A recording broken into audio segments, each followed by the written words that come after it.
pratique d'une activité physique, c'est majeur en complément d'un comportement alimentaire adéquat pour maigrir. Et même pour éviter de prendre du poids. D'ailleurs, on voit bien que les gens qui sont actifs, qui bougent, qui font du sport, en général se permettent beaucoup plus de choses sur le plan de la consommation que ceux qui sont parfaitement sédentaires et qui vont bien dire qu'il suffit qu'ils regardent une devanture de boulangerie pour prendre déjà 1 kilo. Donc il est évident que quand on suit un régime pour perdre du poids, il faut également être actif. Ça va booster un petit peu plus l'effet sur la perte de poids de la pratique du régime. Alors, comment être actif ?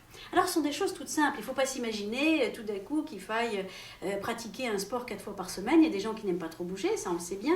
Mais l'activité physique, déjà au quotidien, ça fait énormément de choses.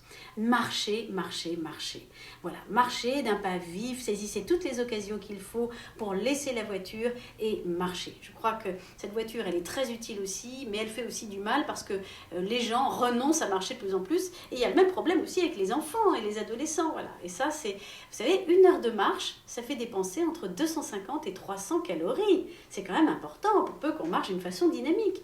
Donc saisir n'importe quelle occasion, ça peut être quand on travaille pendant le temps de pause, on a 1 heure de temps de pause, et bien on consacre 30 minutes à son repas, et puis les 30 autres minutes avant le repas si possible, et bien on va les consacrer au fait d'aller dehors et d'aller marcher, voilà, et ça fait déjà du bien.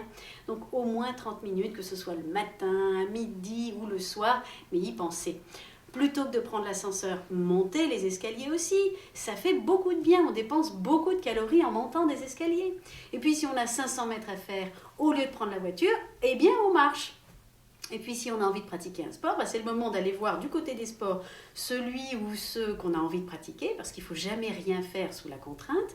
Et c'est par le plaisir de faire, et ça c'est un mécanisme qui marche très très bien chez les enfants et chez les ados, c'est surtout le plaisir de faire.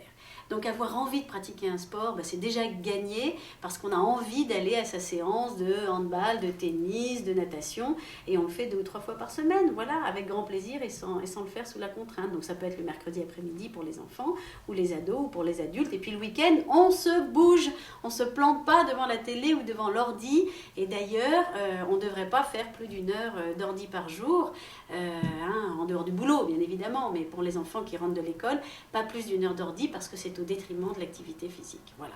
Donc quand on reste trop vissé sur son fauteuil ou sur son canapé, eh bien on le paie parce qu'on économise facilement 200 à 300 calories par jour. Et donc au bout d'un mois, ça fait 100 grammes de plus, et au bout d'un an, ça fait 1 kilo. Puis ce sont ces petits dérives qui font que 5 ans, ça fait 5 kilos, 10 ans, ça fait 10 kilos. Puis un jour, on se réveille en se disant « Mince, je suis vraiment trop gros ou trop grosse, il faut que je fasse quelque chose. » Et ce sont ces petites choses du quotidien qui ont produit ces dérives. Et ces petites choses, elles concernent en grande partie le manque d'activité physique. Donc, bougeons-nous!